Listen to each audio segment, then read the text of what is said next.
तो इस पे बात करने से पहले मैं रिक्वेस्ट ही करूंगा, अगर आपके पास पानी है, ये पानी है और साथ चुल्लू है, तो जरा साइड पे कर दीजिएगा। चुल्लू कहते हैं ना, चुल्लू, मैं खुद भी, मुझे खतरा है, मैं भी ये पानी साइड पे कर रहा हूं ताकि इस चुल्लू के पानी में मैं खुद ही कहीं डूब के ना मर जाऊं। उसकी वजह ये है, मुशाहिद हुसैन साहब ने एक चाइनीज जो है उनके साथ जो इन्वेस्टर है उनके साथ उन्होंने क्वेश्चन किया। उस चाइनीज ने $4 बिलियन अफगानिस्तान में लगा रखा है। उन्होंने कहा आपका क्या ख्याल है कि आप चाइना में, आप पाकिस्तान में बिजनेस करना सेफ समझते हैं या अफगानिस्तान? उसका जवाब ये था, उन्होंने कहा था अफगानिस्तान। एक अहम खबर ये भी है कि चीन ने पाकिस्तान में अपने सफारत खाने का कौंसलर सेक्शन टेक्निकल वजूहात की बिना पर आर्जी तौर पर बंद कर दिया है। चीन का 1 महीने से पाकिस्तान में कुछ सफीर नहीं आ रहा, कौंसल खाना बंद हो चुका है और ये पाकिस्तान की तारीख में पहली मर्तबा हो रहा है। वो पता क्या कहते थे यार, ये अजीबो गरीब मुल्क है, इनको खैरात का पैसा मिलता है तो उस पर कमीशन खाते हैं, खैरात के पैसे। ये अपने दोस्तों के साथ जो हर मौसम में खड़ा रहा हमारे साथ, मईशत का ये तूफान आपको नजर आ रहा है, ये कभी भी ना होता अगर चीन हमारा साथ देता है। अब तो चीन अपना जो सफीर 1 महीना पहले इनका नोंग जो गया हुआ है सफीर, उसके बाद नहीं आया। आप दोस्त बदल सकते हैं, रिश्तेदार बदल सकते हैं, हमसाया नहीं बदल सकते, खास तौर पर चीन जैसा। लेकिन उन्होंने वो एक किस्त माफ करने के लिए तैयार नहीं है। वो आप कह रहे हैं रोल ओवर, उन्होंने पिछले महीने भी पूरे पैसे हमसे वसूल किए हैं कि हम मरे हुए हैं। वो कहते हैं नहीं, हमारा खून का कतरा हमें दे के जाओ। तो यकीनन एक ऐसा मुल्क जो इस तरह का स्ट्रेटेजिक पार्टनर हो, मुझे समझ नहीं आती उसको हम कैसे दोस्त कहते। जय हिंद दोस्तों, हाल ही में पाकिस्तान के एक डिप्लोमेट हैं, इन्होंने चाइनीज बिजनेसमैन से पूछा कि क्या आप पाकिस्तान में पैसा लगाना चाहेंगे, तो उन्होंने बिल्कुल मना कर दिया और इसी के चलते चाइना ने $4 बिलियन का इन्वेस्टमेंट अफगानिस्तान के साथ किया है। दोस्तों, चाइना पहला कंट्री था जिसने तालिबान सरकार को एक्सेप्ट किया और अब चाइना के लोग अपना सारा बिजनेस समेट के क्यों अफगानिस्तान की तरफ रुख कर रहे हैं और भारत से क्यों मिन्नतें कर रहे हैं कि भारत और चाइना के बीच ट्रेड और तेजी से बढ़ना चाहिए। इसी को लेकर पाकिस्तानी मीडिया एक्सपर्ट साजिद तरार और आरजू काजमी इसमें डिस्कस करेंगे। तो चलिए वीडियो शुरू करते हैं। सर, हम बात करेंगे सबसे पहले मुशाहिद हुसैन सैयद जो है उनसे शुरू करते हैं। उनकी जो एक वीडियो बहुत वायरल हुई है, तो अफगानिस्तान और पाकिस्तान को उन्होंने कंपेयर किया है। आरजू देखें, मैं खुद एक पाकिस्तानी हूँ, पाकिस्तान से बहुत प्यार है, आप भी पाकिस्तानी। तो इस पे बात करने से पहले मैं रिक्वेस्ट ही करूंगा, अगर आपके पास पानी है, ये पानी है और साथ चुल्लू है, तो जरा साइड पे कर दीजिएगा। चुल्लू कहते हैं ना, चुल्लू, मैं खुद भी, मुझे खतरा है, मैं भी ये पानी साइड पे कर रहा हूं ताकि इस चुल्लू के पानी में मैं खुद ही कहीं डूब के ना मर जाऊं। उसकी वजह ये है, मुशाहिद हुसैन साहब ने एक चाइनीज जो है उनके साथ जो इन्वेस्टर है उनके साथ उन्होंने क्वेश्चन किया। उस चाइनीज ने $4 बिलियन अफगानिस्तान में लगा रखा है। उन्होंने कहा आपका क्या ख्याल है कि आप चाइना में, आप पाकिस्तान में बिजनेस करना सेफ समझते हैं या अफगानिस्तान? उसका जवाब ये था, उन्होंने कहा था अफगानिस्तान। अब मैं इससे आगे क्या आपको, हम कहां जा रहे हैं, हमारी डायरेक्शन क्या है? तो प्लीज चुल्लू से और पानी से इज्तनाब किया जाए। और दूसरी उससे साथ बात क्या है, मैंने जब इस पे देखा, इसी टॉपिक पे जब डिस्कस कर रहा था, तो दूसरी खबर साथ मिली जो उससे भी ज्यादा शर्मिंदगी का बायस है कि पाकिस्तानी अब अफगानिस्तान के अंदर पॉलिटिकल असाइलम अप्लाई कर रहे हैं। 2022 में 9 लोगों ने वहां पे पॉलिटिकल असाइलम अप्लाई किया, पॉलिटिकल लीडर्स, और उसके बाद जो वहां जाके भाग के छुप चुके हैं उनकी तो तादाद बहुत है। लेकिन कुछ लोगों ने ऑफिशियली पॉलिटिकल असाइलम अफगानिस्तान में अप्लाई कर दिया। आज मेरे जैसे बंदे के दिल पे क्या गुजरा होगा यहाँ पे। इंटरनेशनल जरीदे क्या आपकी तबाही का बायस और आपकी हिस्टोरिकल चीजों को किस तरह कर रहे हैं? ये IMF एडिक्टेड है, IMF एडिक्टेड है और IMF इस करप्शन में इनके साथ इन्वॉल्व है। IMF इनको पैसे देता क्यों, इनको रेस्क्यू क्यों करता है? और 23वां 24वां प्रोग्राम है, ये क्या वजह है? और हर प्रोग्राम फेल हो रहा है। फिर उसके बाद उसने बड़ी तफसील लिखी, उसने कहा इसकी इकानमी क्या, ये क्या है, ये फ्राडी है सारे। उसने कहा इकानमी क्या है, प्लाटों की इकानमी। वो प्लाटों की इकानमी को इकानमी समझते हैं। फिर उसने लिखा है कि आप इनके जजों के और ब्यूरोक्रेसी के बच्चों के लल्ले तलल्ले हैं जो फोन इस्तेमाल करते हैं, लैपटॉप हैं, जो गाड़ियां इंपोर्ट करते हैं, 8 अरब डॉलर की गाड़ियां साल लग्जरी गुड्स इस कंट्री में इंपोर्ट।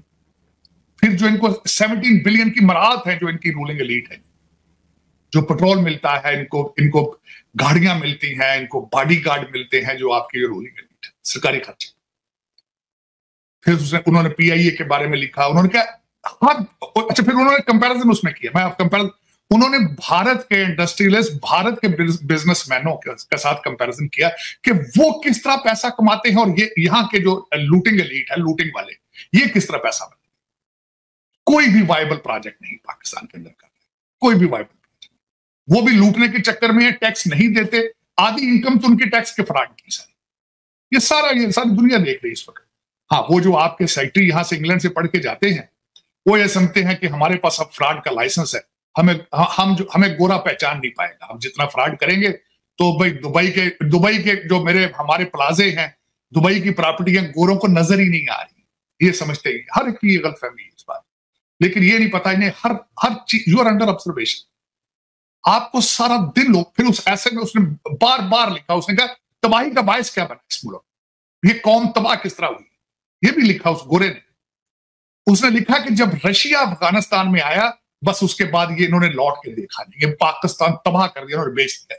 इतने डॉलर और पाउंड इन्होंने उड़ाए, जिसमें आप सोच देखिए, महंगाई का नया तूफान, 170 अरब का मिनी बजट आप कौमी असेंबली में पेश करेंगे। बिजली, गैस, पेट्रोल, उसकी कीमतों का एक तूफान मचेगा। दूसरी तरफ खारजा पॉलिसी में चीन अपना सदर सेक्शन, अपनी एम्बेसी का वीजा सेक्शन बंद कर रहा है, और उन्होंने दोस्ती की लाज रखते हुए खुल के कह नहीं रहे मामला क्या, वो कह नहीं टेक्निकल इशू है। इतना बड़ा चीन इतना एडवांस टेक्निकल इशू हल ना कर सके, वीजा हाई कमीशन को बंद कर दे, ऐसा तारीख में कभी नहीं हुआ। और चीन को पता है ये जो हवालदार है, ये मसरूफ है सियासी इंजीनियरिंग करने में, इमरान खान को रोकने में। 90 दिन में इलेक्शन नहीं करवाना चाहते इमरान खान को, हर सूरत में रोकना। चीन को सब पता है, उसको पता है कि ये इनके मामला इनका क्या है।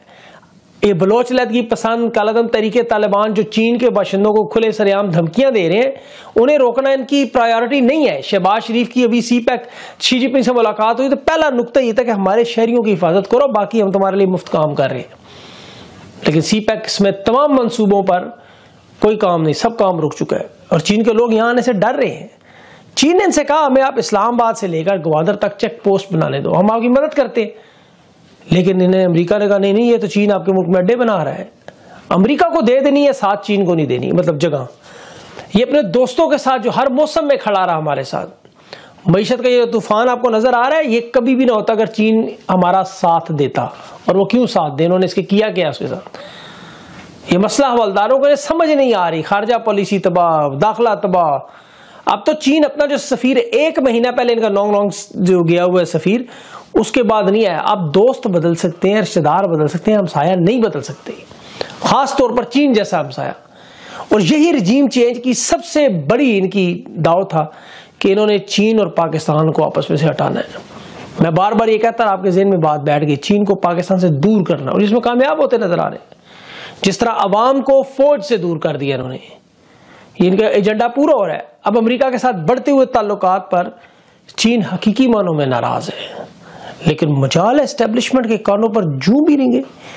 इन लोगों को हम समझते थे बड़ी परवाह, इनको कोई परवाह नहीं, ना पाकिस्तान की, ना खारजा पॉलिसी की, ना दिफा की, ना किसी चीज की। इन्हें सिर्फ इमरान खान को रोकना है, क्योंकि जनरल बाजवा के सारे जराइम इमरान खान अवाम के सामने रखने। दोस्तों, आपने ये वीडियो देखी, साजिद तरार और आजुक आदमी को आपने सुना। डेफिनेटली चाइना ने पाकिस्तान से किनारा करना शुरू कर दिया है। दोस्तों, आपको पता ही होगा, हाल ही में चाइना ने भारत से रिक्वेस्ट की है कि आप अब चाइना के साथ बिजनेस को और बढ़ाइए, क्योंकि भारत में कई समय से चल रहा था कि चाइना बॉयकॉट का या फिर चाइनीज प्रोडक्ट को बॉयकॉट करने का ट्रेंड, मेक इन इंडिया को बूस्ट करने का। तो इसी के चलते चाइनीज प्रोडक्ट की काफी ज्यादा जो खपत भारत में होती थी वो कम होती हुई नजर आ रही है। और वहीं चाइना की हालत भी पतली होती जा रही है, इकोनॉमी काफी बुरे दौर से गुजर रही है। लेकिन अंदेशा ये लगाया जा रहा है कि अगर चाइना अपने बिजनेस को और एक्सपैंड करे तो कहीं ना कहीं चाइना फिर से ट्रैक में आ सकता है। लेकिन चाइना को दबाने के लिए यूएस या फिर वेस्ट की कंट्रीज भारत के साथ हाथ मिला रही हैं, और भारत ने ये भी कहा कि यार तुमसे हम तभी डील कर पाएंगे जब तुम बॉर्डर के इश्यू सॉल्व करोगे। और अगर चाइना के भारत के साथ बॉर्डर इश्यू सॉल्व हो जाते हैं तो पाकिस्तान की जरूरत बचती ही नहीं है। बॉर्डर इश्यू के चलते ही चाइना पाकिस्तान को पाल रहा है, और इसी का रीजन है कि आज जब बॉर्डर इश्यू सॉल्व होने वाले हैं या फिर हो सकते हैं, तो चाइना ने पूरी तरीके से पाकिस्तान से किनारा करना शुरू कर दिया है। एक्सपर्ट बताते हैं कि पिछले 1 महीने से कोई भी चाइनीज डिप्लोमेट या चाइनीज बिजनेसमैन पाकिस्तान में नहीं दिखा है। इसका सिंपल सा मतलब है कि जो बिजनेसमैन है अब उनको अपना बिजनेस अफगानिस्तान के अंदर सेफ दिख रहा है, क्योंकि अगर चाबार पोर्ट भारत ने ले लिया है तो इसके चलते कहीं न कहीं चाइना से और अफगानिस्तान से बिजनेस करना और इस रीजन में बिजनेस करना चाइना के लिए काफी इजी पड़ेगा। तो इसी वजह से आज चाइना और इंडिया अफगानिस्तान में बहुत बड़ा पैसा लगा रहा है। चाइना खुद चाहता है कि उसका भी इन्वेस्टमेंट अफगानिस्तान में रहे, लेकिन भारत के लिए अलग से रिक्वेस्ट आई है कि भैया आप आइए हमारे देश के इंफ्रास्ट्रक्चर को बिल्ड कीजिए, क्योंकि चाइना की चालाकी से हर कोई वाकिफ है और ट्रस्ट करने लायक चाइना है नहीं। वहीं पाकिस्तान का भी यही हाल है। पाकिस्तान ने चाइना से भी पैसे खाए, अमेरिका से भी पैसे खाए और अब इसको पैसे देने वाला कोई नहीं है। और ये IMF की किस्तों पे पलने वाला देश कब तक भारत को एटम बम की धमकी देकर पलता रहेगा? दोस्तों, आपके क्या विचार हैं? क्या चाइना ने पाकिस्तान से निकलकर काफी सही किया है या फिर चाइना को वापस पाकिस्तान में जाना चाहिए? जरूर कमेंट कीजिएगा।